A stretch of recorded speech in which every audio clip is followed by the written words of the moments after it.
everybody, I'm Corey Taylor. And I'm Dr. Gina Pazzaglia. And this is Happy, Healthy, and Crazy. Oh, we got an amazing show today. We say that all the time, but that's because we mean it. Today we're going to be talking about the N-word. Oops, not the N-word they're probably thinking about, but tell them what our N-word is. It's about narcissism. Narcissism. Oh my gosh. So do you know where the word came from? No, I don't. Okay, it was a Greek myth where this guy named Narcissus All right now. saw his reflection Yes, I've heard that. in a pool and deceived himself and thought the reflection was someone else, and he fell in love with the reflection. Oh my gosh. But he was so self-deceived that he couldn't have that person that he killed himself. No, that's horrible. Like, you just killed it. So that not only is it not a good word to describe someone, but it is true in most cases. But then you said that the dude killed himself because he wanted to fall, he fell in love with the reflection, and because he couldn't have them in reality, he just kind of, that was it. Yeah. Okay, that's weird. But I will tell you there is a serious side of talking about this word narcissism. I know we're making fun of it, but narcissism is a real big thing that a lot of people struggle from. And here's the thing, it is bad. You know, actually the disorder, only about 1% actually have the disorder themselves, and in the clinical world, we'll see about 16% of our population. Wait, so you said it was a disorder. Now that's the thing that I think most of our listeners won't understand, because people run around and throw that N-word around, narcissism all the time. Yeah, they make it common, but really narcissism is a disorder. And can talk a little bit more about that, about it being a disorder. Well, there are traits, you know, and the traits are not necessarily Listen up, bad. The traits are confidence and wanting to get ahead, and, you know, potentially people like that, you may see them, you know, step over other people, but not in the exploitive, dangerous way that a narcissistic personality disorder actually does. So what are the bad traits? Because you said some of them are good, but when does a person move from confidence to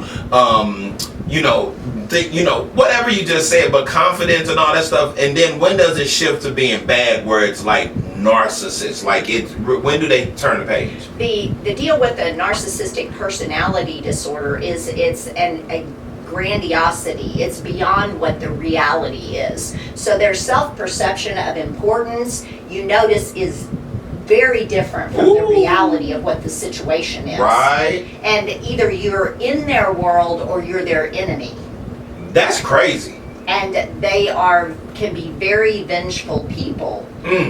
They use the defenses. So in that analogy of the first original idea of narcissism was seeing his reflection of a pool, and that represents the defense mechanism of projection. Okay. So it's a very primitive defense mechanism. You know, I think I've talked about on the show before. It's like, you know, when the mother's holding the baby and the baby smiles at the mother and the mother smiles at the baby, and the baby can't differentiate itself from the mother. Right. So narcissism uses a very primitive defense mechanism. So what they'll do is they'll project their character defects into other people so they can't see themselves correctly. Oh my gosh. But you know what? Think about how many people you cross their paths every day that they are narcissists and don't even know they're narcissists. It's just like alcoholics or drug addicts. They don't really know they're alcoholic. They don't know they're a drug addict until they have an AA meeting. They need that for narcissism. Yeah, because they have to have a correct feedback system.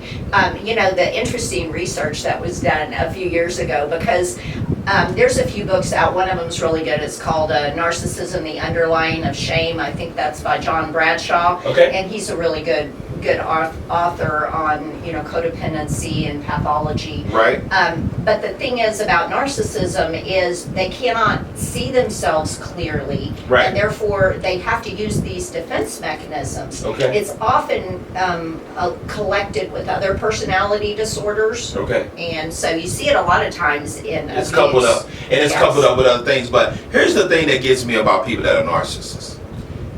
they have this overly egotistical inflation of themselves, their perception, if you will, and they actually don't know that they're doing it a lot of time. But how do you reach a narcissist if they have this perception of themselves? They don't know they're doing it, but how do you do an intervention? How do you stop it?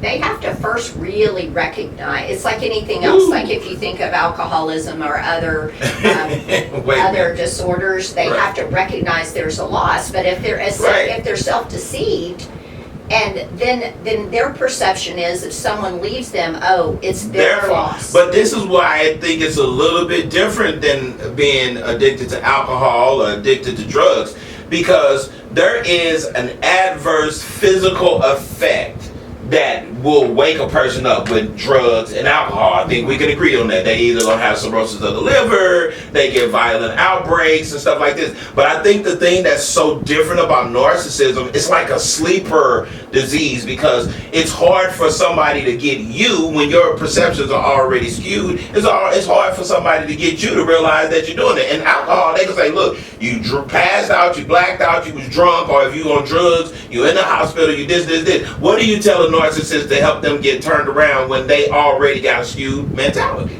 I used to really believe the best in a narcissist, that you could actually help them see their losses and help them see the pain. But what the research showed in this 15-year longevity study is that a narcissist, even though they would lose family and friends over their attitudes and behaviors and condescensions and exploitations, they still, at the end of that time, still their perception was, oh well, it's everybody else's loss. Now here's something that you hit me to a term that I didn't know, because when we first started working together, you kind of said this to me.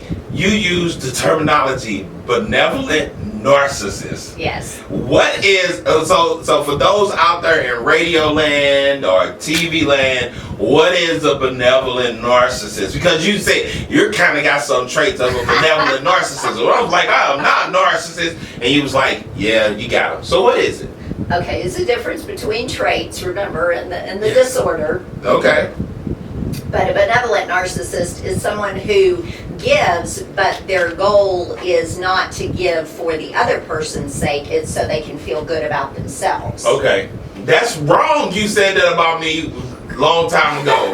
That's almost 2 years ago. You was like, yeah, you're a benevolent narcissist. You was like, but you weren't saying it because of how I was working with you. You talked about how, and we're going to talk about this in the other show, and I don't know if we talked about forgiveness before, but we'll talk about it. But the reality is that I remember so many times being in the entertainment industry, I would get burnt by people. And this I told you when we first met. And you was like, so you're like a benevolent narcissist. I was like, I am not. I gave to those people freely. And you was like, no, but you always wanted something in return, even if it wasn't monetary, whether it was for long friendship or whatever. And I was like, you got me. Maybe. And it's true. And I think that, but I don't think that that's the disease. No, that's just That's a situational trait type situation. In all honesty, when we talk about agape love, that's really altruistic love, that's very hard to come by, because most of the time, all of us have certain motives, whether we want to perceive ourselves as caring, or we want gratitude from somebody else, or appreciation, or monetary gain, or whatever. So it is hard to have true altruistic giving. I have to say I'm sorry, because after knowing you for 2 years, I don't really see you that way anymore. That was an early judgment. That was and you know what? An early judgment like that. Well, let me pop my cop nuts. So early judgment like that, who's really the narcissist? Like Blake Shelton. Yeah, so that I kind of showed my own traits. You showed, and I will say that I can't let you off the hook, because you do have some narcissism. I do. You be like, I did this, and they better doggone reciprocate. Like, that's narcissism. But it's not. You don't have the disease. I don't have the disorder. You don't have the disorder. That's how you know the difference whether you got the disorder or traits. Because if you just got the traits, you're aware of it, and you're like, ooh, that was and it feels yucky. It feels yucky. But when you are not dealing with the traits and you got the disorder, you're gonna be totally oblivious to that you dealing with it. Because I actually I've heard that term narcissism passed around so much, but I actually know that I know narcissists. And I'm going to tell you how I know them. Because they do one of these numbers. How is your day? And before you know it, they start off talking about their day. Then you try to say something. Then it always goes back to their day. That's the thing. It always revolves around it. Yeah, the toughest thing I think I deal with is adult children of narcissistic parents. Ooh. Because the fact is, as a child, when they're raised by a narcissist, as long as you're a good reflection of that person, they're part of their image. But when the kid will get all this great feedback if they're in sports or they're making good grades. It's like, oh, that's my boy, that's my girl. But when they hit adolescence and they start bucking that or wanting to go a different direction, I mean, they can be totally outcast. Yeah. So they go from this very loving, attentive parent, but the parent is attentive and loving because you're doing that, and that's a reflection of my parenting. Right. And it's tough for the kid because even if like they do this great piece of artwork, then the parent's like, oh, I'm so glad I spent time with you teaching you how to draw. Yeah, it's always about them. It's always about them. And so Yeah. the kid develops codependent traits in the sense that they don't know their own identity. So then they're at a higher risk I'm glad you just said that. being in a abusive or codependent relationship as they grow up. We're almost out of time, but let me get the last word on this one, because you just said something that really was powerful. You said that the narcissists, when they raise children and pretty much through their own narcissistic view, they create a level of codependency. But I've seen narcissists that are in leadership create codependency among the people that are their subordinates. Oh yeah, they tend to draw towards politics and finances, and the research doesn't show religion, but I guarantee you from all the research I've done in religious research, they tend to gear towards religion also. Now I know the people out there in radio land and TV land gonna get mad, but I think we have a president that is, and I know you like, not you saying that, because I was down for Trump, but you probably like, Corey saying, no, I'm gonna call a spade, dude.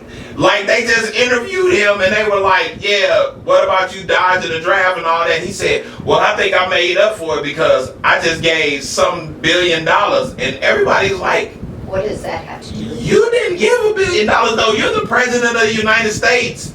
Your staff allocated money. You don't give nothing. You don't have $7 billion. You just allocate. And everybody said, this is just another thing. But here's the one thing I can tell you. Him being a narcissist though, probably is, in this time in world history, is actually working to his benefit. So I'm just saying, we out of time. Oh, man. We're out of time. I had a bunch more to say. I know, I had to cut you out because, see, I was just trying to get some neutral opinion. You was about to go in, but you're not going to go in. So, until next time, I'm Corey Taylor. And I'm Dr. Gina Pazzaglia. And this is Happy, Healthy, and Crazy.